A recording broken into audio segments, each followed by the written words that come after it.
had some land in eastern Washington. And on his land, this man, he had a deep, dark hole upon. People came from miles around to throw their trash down in to see how deep the hole was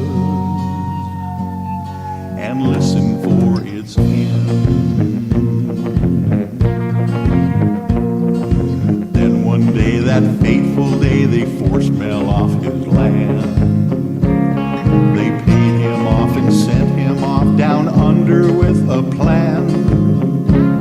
They hid Mel's hole and covered it up so ne'er it could be found, so no one would ever know what's deep down in Mel's ground. Please check out the Night Dreams Talk Radio website at www.nightdreamstalkradio.com. Also, if you want to keep our show free of advertising, just hit the donate button. Give a buck or two. Remember, all prior shows are always free to listen to. We at Night Dreams Talk Radio thank you for your support. You're listening to The Paranormal Lawyer on Night Dreams Talk Radio. And good evening, everyone. All you night dreamers out there, east and west of the Rockies, north and south of the Pleiades, and in every time zone and dimension. I want to welcome all the truckers out there who are listening to Night Dreams Talk Radio, probably in the middle of the night as they're driving some lonely highway. We want to thank all of you guys for listening and participating in our show here tonight. We have an interesting show scheduled for you. We have an actual conference call that we are going to do with the UFO I Team. And they are going to discuss all the interesting paranormal activity that happened the last 4 days of their investigation up at Mount Adams, which is in central South Washington State.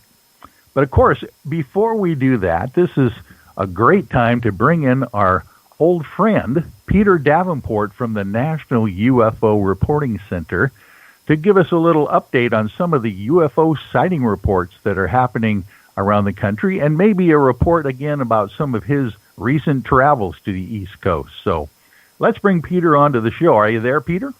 I am here. Can you hear me? Oh, I can hear you very well. Yes, thank you. Your audience may not know, I think that was you who was singing that song. Am I not correct? You outed me. Yes, you're right, Peter. That's a little. I thought it might be Hoss Carter or somebody who's there you go. Professional singer.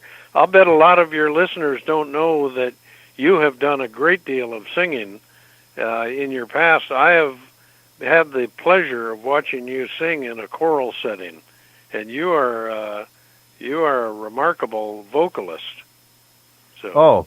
Well, thanks for that, Peter. That's wonderful. I thought we would share that with your audience. I may embarrass you, but that's not my intention. No, that's actually that's a little haunting paranormal hit that I wrote called "The Ballad of Mel's Hole," and people can find that on the UFO I Team Facebook page, and you can Google it on the internet as well. But yeah, I started out, back in the old days, traveling around the world with Up With People. That was a really interesting group of about 130 kids from all over the world in their early 20s, some in their late teens even. And we actually went from country to country with a kind of a positive and communicative and cooperative message in musical form. It was a lot of fun, and I ended up being the master of ceremonies for the group, as you can probably tell. So it was a lot of fun, and and that's what I've done ever since, is some kind of singing on the side. Yeah, I enjoyed one of those performances. It's a I would say a professional group of vocalists. They were very good. So yeah, they were some awesome folks. Well, I hope I haven't, as you say, outed you. in an unexpected fashion. And by the way, you're now that you're a broadcaster, you're much less difficult to track down than you used to be when you were affiliated just with the I Team and wandering all over the state and around the Pacific Northwest looking for saucers. This is now I know the number to reach you. Yeah, you've tracked me down now, and obviously I have to be here every Saturday night from 7 to 10 p.m., so now you know where to find me. And gosh, you yourself have been around the last few days yourself out on the East Coast, I understand. I am, and I'm just recovering, just getting my sea legs back under me. I had a wonderful trip to the East Coast. I left on the 23rd of August, Thursday morning, very early out of Spokane, and I went back to the East Coast for a reunion, Michael, with about 30 or 40 people who 40 years ago I called good friends, and they were indeed. We worked in the Soviet Union together as translators. I used to be a Russian translator back in my younger years. Right. And we all met for the first time in about September or October of 1978. We underwent about a month's worth of training all over Illinois and in Washington, D.C. as well. Got all sorts of briefings. And then we all flew over to the Soviet Union and worked for 9 months in an exhibit that we would roll into a major city and unpack all of the exhibit parts, build the exhibit. It took us a couple weeks or so, and then we would open it, and up to 25,000 Soviet citizens would wander through every day, and we would talk to them. It was really a remarkable job. Well, it was, and especially in the 70s like that. That was well before the perestroika happened later on in the 80s. Isn't that correct? Absolutely. It was still when Brezhnev was the Secretary General of the Communist Party. So, yeah.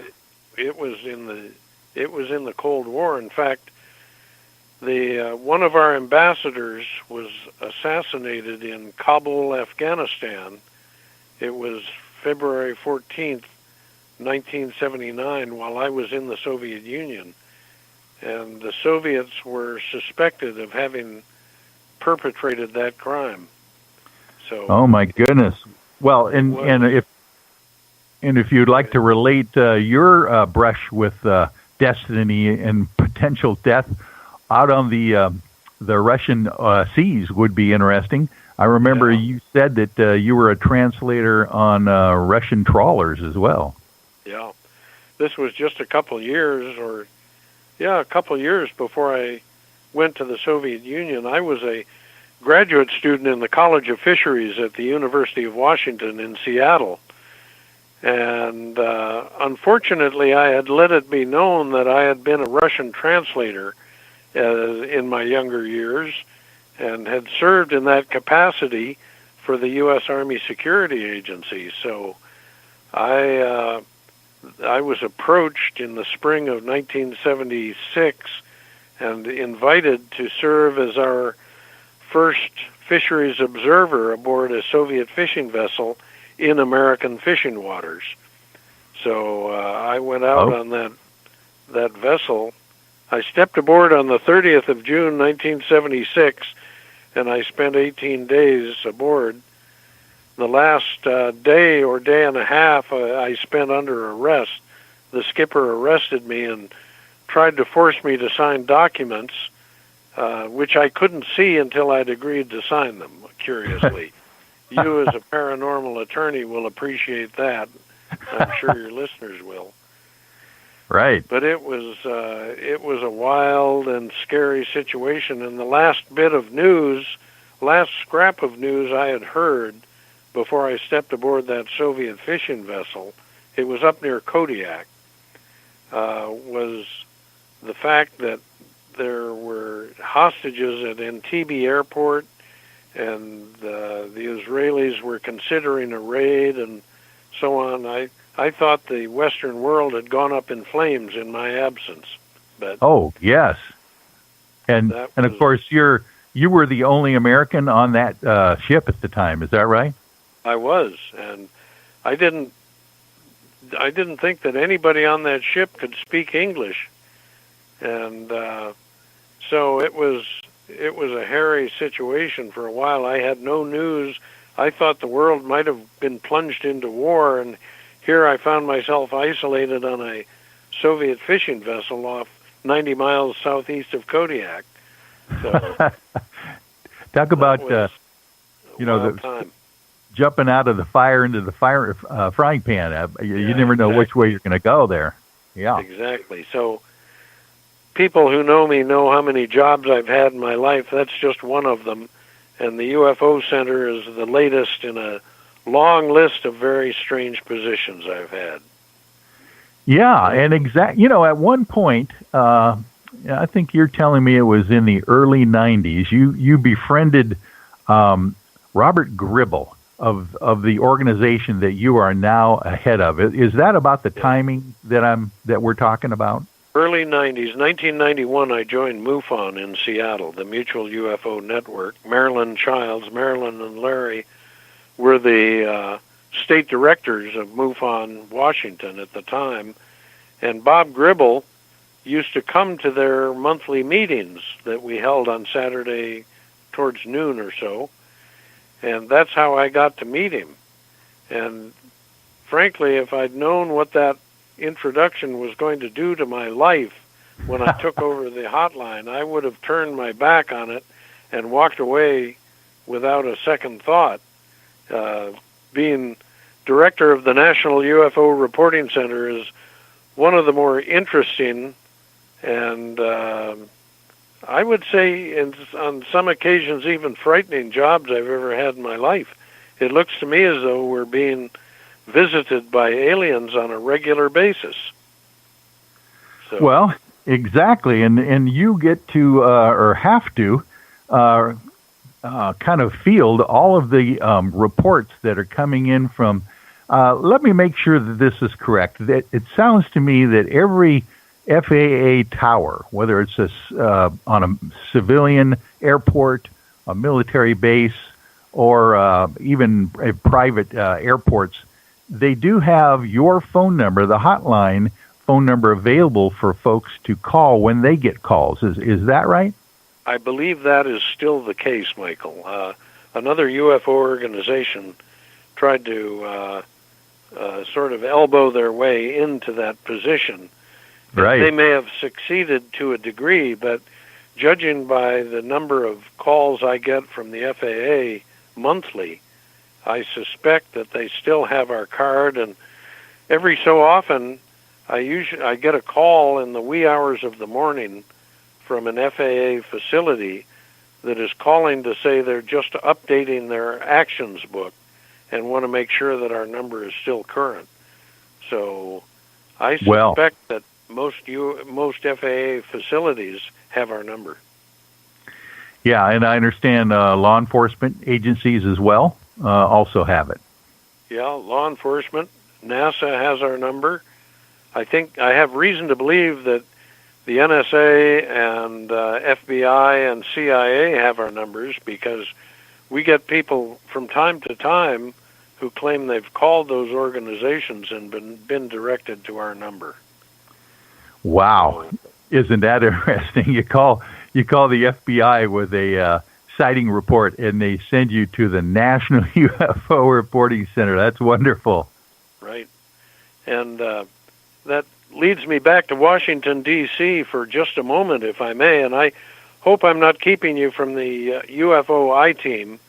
They're probably ready to go on Skype, and I should get out of their way, but you... Oh, no, we basically have allocated us till 7:30 for sure, so don't worry about that. They're listening in on the show right now and very fascinated to hear all of your reports, I'm sure. Well, I was going to recount an incident.